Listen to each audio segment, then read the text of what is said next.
Hi, I'm Perry Atkinson, General Manager here at theDove. Hey, check out our other videos and check out our website at theDove.us.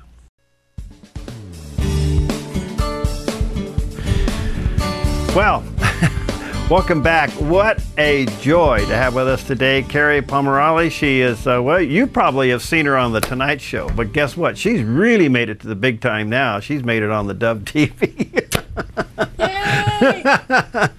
And we're here to talk about Mom's Night Out, a devotional that she's put together to help you survive. Hi, Kerri. How are you? Greetings. Hello. Nice to have you. Well, listen, you're a hoot. So what made you do this? You know, it was a challenge because when my agent said, "Hey, would you like to write a book in 30 days?" I thought, hey, I've got 2 toddlers. Why not? You know, moms, we have a lot of free time. I'd love to write a book in 30 days. But when I heard about the movie with Patricia Heaton and Sean Astin, I said, how could I not want to be a part of that? Sean Astin is one of my favorite childhood actors from the movie Goonies. So I said, if I had to meet Sean Astin on the red carpet, I'll write this book. But it was a really great, fun time. I basically just took every crazy thing that happened in my family and I put it in a book.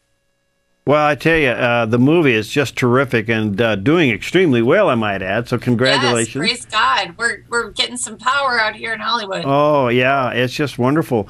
You know, I mean, here you are, an actor, a comedian, and a mom, and a Christian in Hollywood. How's it going? Well, there's 4 of us at the last meeting. So, yeah, I think we're growing in strength and numbers. But you know what? I've been doing this for a long time, and I really feel like the tide is changing, and Hollywood is starting to take a listen to what Christians have to say.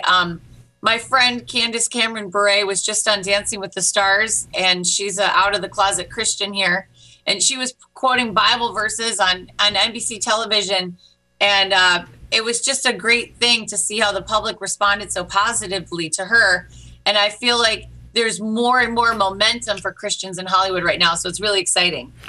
Well, it is, and it seems like faith-based entertainment is really hot right now, and we're very popular. Yeah, and this one is really doing well. Well, listen, you did this for moms, and mom's got the toughest job in the world, and I know you're trying to encourage. I can't imagine you trying to handle 2 toddlers and do what you do. You got quite the schedule. Yeah, I just leave them in the car a lot. I just roll down the window. You do leave the window cracked, don't you? Yeah. Well, hey, our moms did it. It's okay. You know, my mom left me in a grocery store parking lot with the leather seats, 104 degrees, you know. My kids go on stage with us. I'm actually married to a comedian, so if you want to think that my life is even crazier. Yeah. So it's kind of it's a big juggling act. We go all around the country. And we just decide, you know, which tax write-off, because every time the kids hit the stage, we're like, well, we're going to write that one off our taxes. So when did your husband kick in when you just need to get a break? Like today when I said Mommy's doing radio and there cannot be kids in the background. So we're going to go to our good friend McDonald's for lunch today because that's holy. Yeah, so for Mother's Day, he said, what can I do for you? What can I do for you? And I said, leave. Oh, by the way, take the kids. So my Mother's Day present was that he took the kids to the park for half an afternoon, and he gave me the TV remote, and he said, you can watch anything you want. It doesn't have to be animated. Well, tell us your faith journey. Well, I was raised in an interesting household. I had a Southern Presbyterian mama, you know the kind that quit the choir when they added a tambourine, like really conservative. And she married an Yankee Italian Catholic, and they sent me to Dutch Christian Reform School. So look what can happen if you dream big. And I think I was the kid that didn't get enough attention. Oh. And so I felt like I was on stage always performing. But it wasn't until I moved out to Hollywood and someone invited me to church out here, because I was a good girl. You know, I was going to church if there was a parking spot. But my one friend invited me to this church, and she said they have potluck dinners. And as a good Southern girl, I said, I'm in. And that church changed my life. I stayed awake for the whole sermon that week, which was a first. And they fed me. And I just kept going back and back to church. And I made friends with a girl. Her name was Betty. She was 87 years old. She's 99 today. And wow. She was my girlfriend. And I found out a lot about God through her. She was just a great friend of mine, and we're still friends. And she really was one of those people that took that mask off of church, because I thought, I'll never be a church lady. I don't know how to do crafts. I'm not pretty enough. I'm not perfect enough. And she just really let me see what God had for me, is that, you know, with all my imperfections, he could still use me. And it wasn't about my performance that he wanted my heart. And so once God got a hold of my heart, then he got a hold of my mouth. And then I started doing stand-up comedy in Hollywood and being an out-of-the-closet Christian. And my mother would watch me on TV, waving my hands for Jesus, being all charismatic. And she'd be like, oh, Lord, I prayed too hard. Well, being an out-of-a-closet Christian in Hollywood, has that opened doors? Has it closed doors? I think it's been great. I do a lot of secular projects, but people come up to me afterwards and they'll say, you know, I love that you're clean. What's that about? So, you know, I'm not waving like the Jesus flag every time I walk into a club, but, you know, it's a part of my act. It's a part of who I am. And I really think that a lot of my witness has been just loving people. And we don't necessarily have the greatest reputation for not being judgmental, you know? So when I'm out in Hollywood and people are saying, I can't believe that you're here and you're a Christian, I said, I'm just here to love you. You know, that's what Jesus would do. Do they receive that?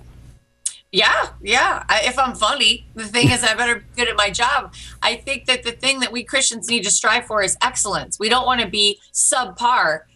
Like my friend likes to say, he says, you don't hire a Christian plumber just because they're a Christian, you know? So I want to be as good as I can be at my job so I can give God the glory. Well, the book is entitled Mom's Night Out and Other Things I Miss, Devotions to Help You Survive. The one that I just kind of roared through, there's a picture of it on the screen for those watching on the TV. You can get it, Everyday Word Matters, Publishing, BHP Publishing Group, and get a copy of it. How'd you write this in 30 days? I mean, top 10 things never to say a woman in labor. I mean, where'd you come up with this stuff in 30 days? Those are all true. Those are all true. My mother was coming into me when I was having my first child, and she's like, what do you think you're going to name the second one? You know, my husband actually got me a shake weight. He got me a workout weight after I gave birth to our daughter. He brought it in to the hospital for my birthday present. And let me tell you something, when you get a woman a piece of metal, there's going to be a metal scar on your head, the shape of that weight. Well, it says, do you mind if I watch some TV? Yeah, none of it is made up. When you're married to a comedian and you have 2 comedian kids, you don't have to look very far for material. Yeah. Well, by the way, number 10, smile for the camera. Yeah, right. Yes. I knew that I'd made it in Hollywood. When I came home from the hospital, I hadn't even told my friends yet, and my baby was on Celebrity Baby Blog. I was like, you know what, Ron? We're like Angelina and Brad of the Christian set. Our baby's birth has been announced before we told anybody. So I said, if there's a way to monetize that, I'm all for it. But no, not yet. 29 appearances on The Tonight Show. That's really something. What's it like? I love Jay Leno. I love that crew. They've all been there for a long time. I know that, Fallon took it back to New York, but I'll tell you, Jay Leno's one of the nicest people in show business. He could not be nicer. Really? Yeah, really kind. That's good. Will you be on his show back there, you think? Fallon? I don't know. It's kind of an interesting thing now. They film it in New York, so right. I've got some other TV. I'm working on a new TV show for moms. It's called Momland. And people can take a sneak peek. There's some clips on YouTube. And I think having kids has been the best thing I've ever done for my career because I've been working more than ever. So I'm excited about that. Well, that's wonderful. What, is it a weekly? That's why we have kids, right? Yeah, why not? Is it a weekly or what? We're not sure yet. It started off as a web series, and then we've got some network interest. And it's a totally clean, 100% clean comedy show called Momland. So I'm really excited. We'd love to get it on the Dove TV. And also there's a movie that I'm in. It's premiering tonight in New York, and it's called American Jesus, and it's a documentary about faith. And it was actually made by people from another country that were fascinated, and it's called American Jesus because they wanted to know about this American Jesus. And Ron and I are a small part of this documentary where they went around the country. But the cool thing is that Variety and Huffington Post and Entertainment Weekly are really loving this movie. And they're giving it great reviews in the secular world. So everybody's sort of fascinated right now with Christians which, you know, I'm sure God's up in heaven laughing at, but, you know, we're like the new Kabbalah, but it's sort of an interesting world that, you know, our film is like Mom's Night Out's happening. And then in New York at these independent theaters, this documentary, and it's called American Jesus, and it's doing really well. Wow, you know, this thing has really sparred a lot. First of all, it sparred your book, Mom's Night Out, the devotional, Yes. and then you got the novelization out. This thing is really, what's next? I mean, what's going to go with this? I'm hoping the miniseries starring my children. I'm really hoping that, you know. Really? That would be wonderful. You don't need my kids on camera unless it's scripted. Well, Kerri, you're a delight. Thank you for giving us a few moments of your time. Thank you for being real and transparent and being a light down there. And let's stay in touch, okay? Okay, let's do that. I'd love that. When you get your TV show done, let us know. We'll air it on the Dove TV. I would love that. Thank you so much. Have a great day, okay? Bye. All right, God bless. We'll be right back.